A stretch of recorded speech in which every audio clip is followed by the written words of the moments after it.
para começar a nossa reflexão sobre arquitetura e transformação urbana, tenho o prazer de chamar ao palco Elizabeth Diller, sócia fundadora do escritório Diller, Scofield e Renfrew, que vai apresentar o projeto do Museu da Imagem e do Som do Rio de Janeiro. Elizabeth, please. So the museum, which I'm sure most of you know, is a museum for the culture of Rio. It will have in its holdings music and film and photography and television comedy, the Carmen Miranda collection, and so forth. And it's a fantastic new opportunity on the Copacabana wall right next to the beach. We're working with the Roberto Marinho Foundation and Indio da Costa as our local architect. Daniela Thomas is in charge of the museography, and it's has been a really, really tight collaboration over the past years.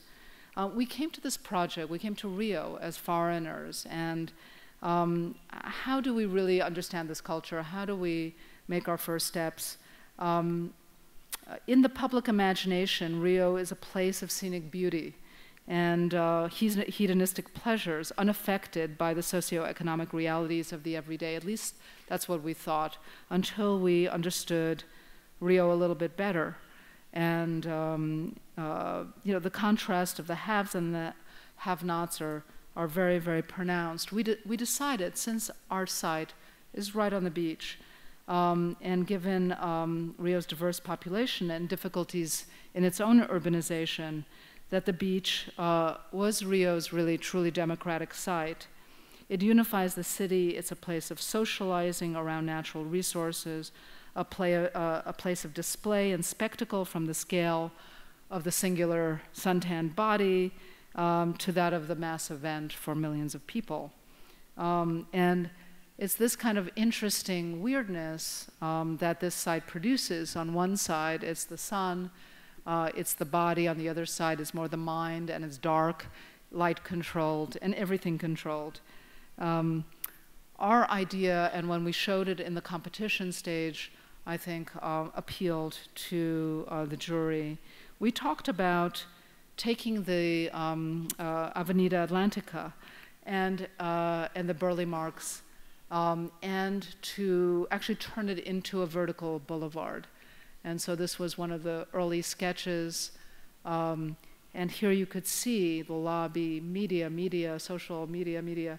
And so it's very challenging because a lot of the space really wants to turn off from the view and the sun, and yet it's right there. So is the kind of original diagram and the first model, and then we made many models subsequently at different scales, and to study the way that it could work. The idea is that you could come from the beach and basically go up the facade to public space. You didn't have to pay the price of admission, and yet museum culture and beach culture could meet and could exchange and could change routes. So that was the fundamental notion. And these are just some of the visualizations that we've made. And this is the rooftop that will be used for events and parties and films, and with a cafe and bar there.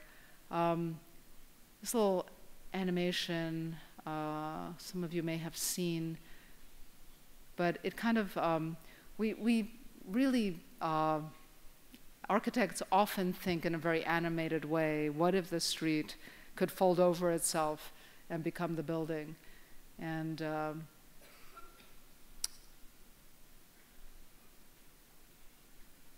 we very much saw that this kind of symbolic notion of this surface being able to wrap and climb and wrap and climb. So it's not just the stairs, it's actually the galleries, which are all alternate levels, so there's no real flat floor plate there. And then this will show the museum building. Below grade, there is a theater, and there's also a nightclub. And here you see the various programs. Currently, Daniela and her team is working on all the exhibits. So here, the interior of the building and the building structure itself, it's all intertwined, and it's all conceived really synthetically.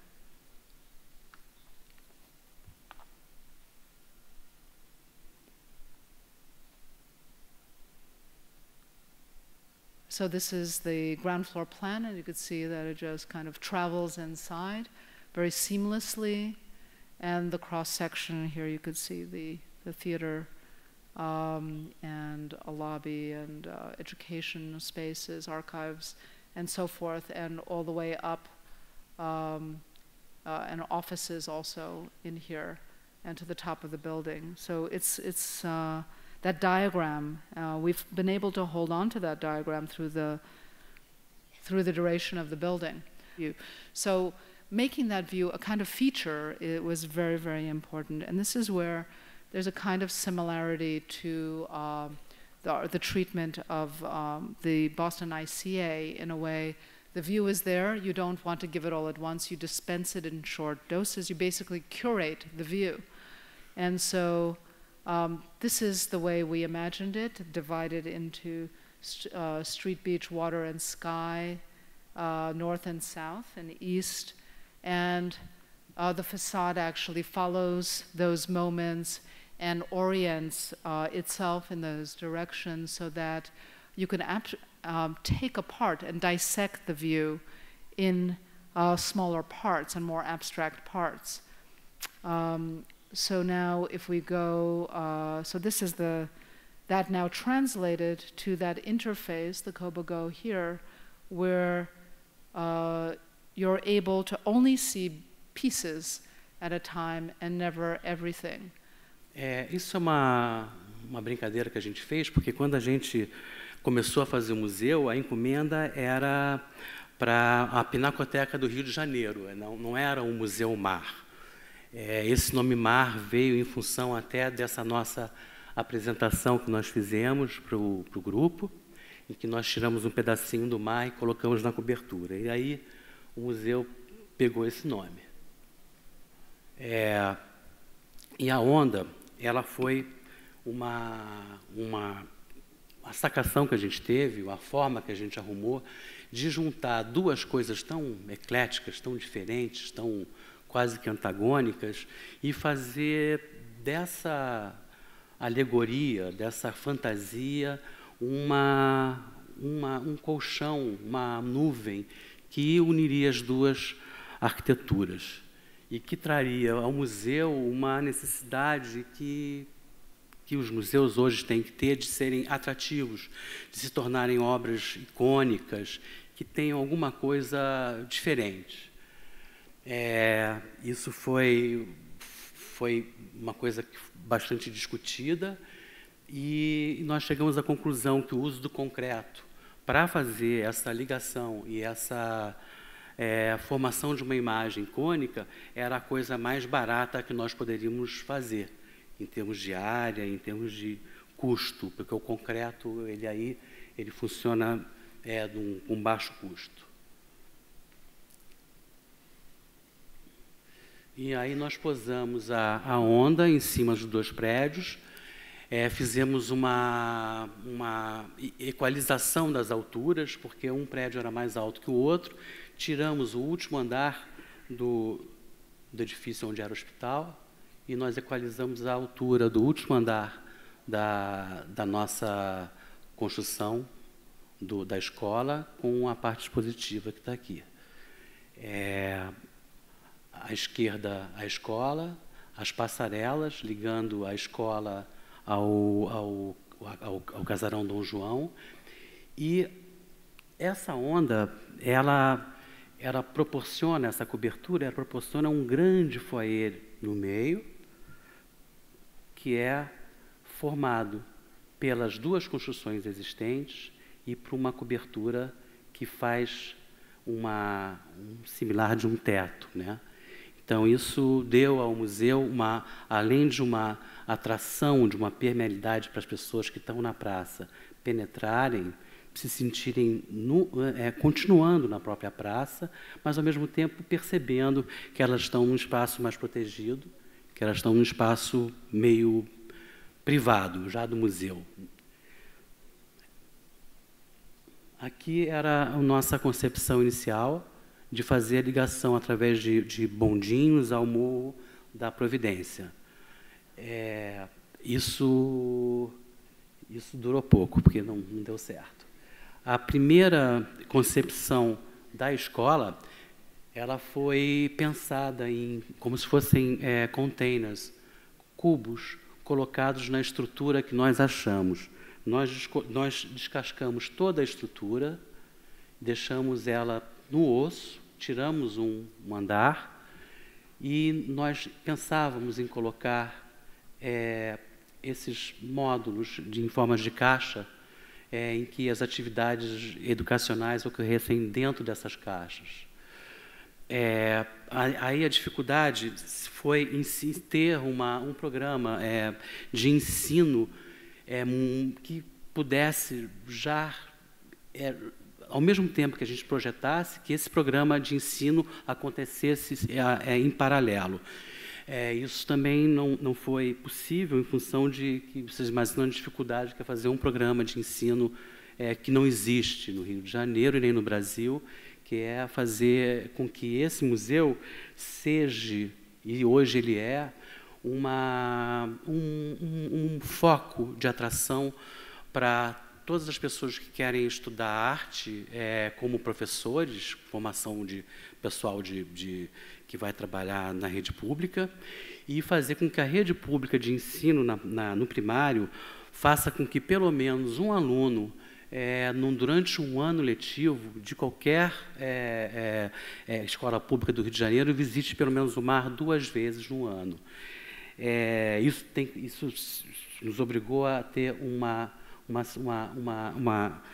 um resultado mais elástico, menos fechado, para fazer com que os pavimentos da escola fossem pavimentos corridos e que nós depois dividíssemos em função dos critérios que os educadores iam nos fornecer.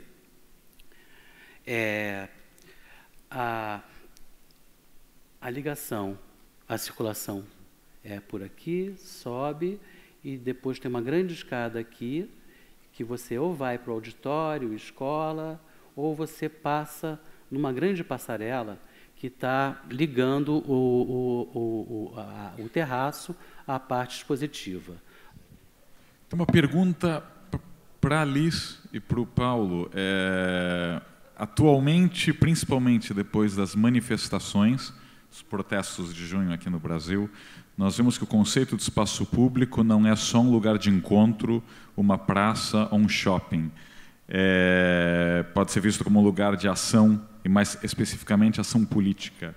O que significa para vocês o termo espaço público e como você atribui esse espaço público em seus projetos?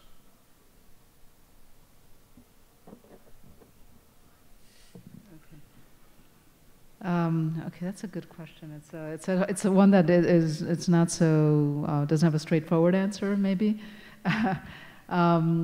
I think first of all, a public space, to be truly a public space, it cannot be overly programmed. It has to be interpretable into lots of different things. So it's different from a park. Which is also public, but it's not really a public space. I see public space as one that's enabled by technology, by materials, to allow different kinds of things to happen, like a whole variety of things that you can imagine, from cultural to just simply nothing but hanging out, to the potential of gathering, for different types of purposes. It's very interesting when you post 68, when you look at what happened to public spaces. I think there was a huge nervousness about making any space that the public can gather, to protest, to stage a protest. And it's taken us a long time to kind of come back. And, you know, and you see this all over Europe and the States, to really, you know, to really facilitate that. But, you know, in the end, spaces are always used in ways that you don't plan. Like one of the great public spaces I can think of is Low Library at Columbia. It's where also it was a site of 1968 where, you know, huge gatherings of anti-war protesters would gather and sit and you know, with a mic, you could do lots of different things.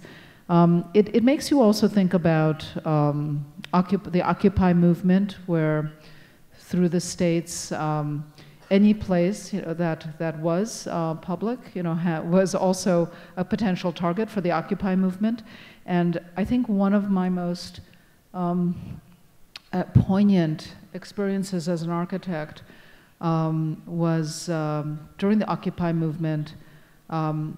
After making Lincoln Center's public spaces, a protest group came up to Lincoln Center, a large group, and the police were standing at the edges and preventing the group from assembling in the public spaces. And I really felt like it's not enough, you know, to make the space. It's how you legislate the space, and we don't have, you know, entirely. We don't have, you know, we can make the spaces better and better, but can we go beyond that to legislate how they're used? I'm not really sure. Eu acho que o espaço público ele só é formado, eu posso estar enganado, mas ele só é formado quando existem cheios em volta, sólidos em volta. No caso das manifestações do Rio de Janeiro, as manifestações estavam indo muito bem enquanto era naquela praça da Catedral do Rio. Uma semana depois, eu vi pela televisão que as pessoas estavam indo para a Prefeitura do Rio, pela Avenida Presidente Vargas. E eu tive a sensação, com aquele pessoal todo andando, que eles estavam se perdendo, porque ali era um grande rio, a Presidente Vargas enorme, larga, sem nenhum tipo de enquadramento.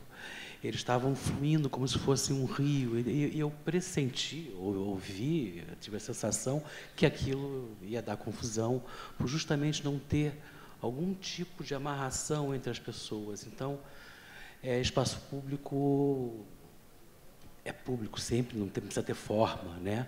Mas um bom espaço público, eu acho que é uma praça ou um grande espaço delimitado por um mar, pelas montanhas.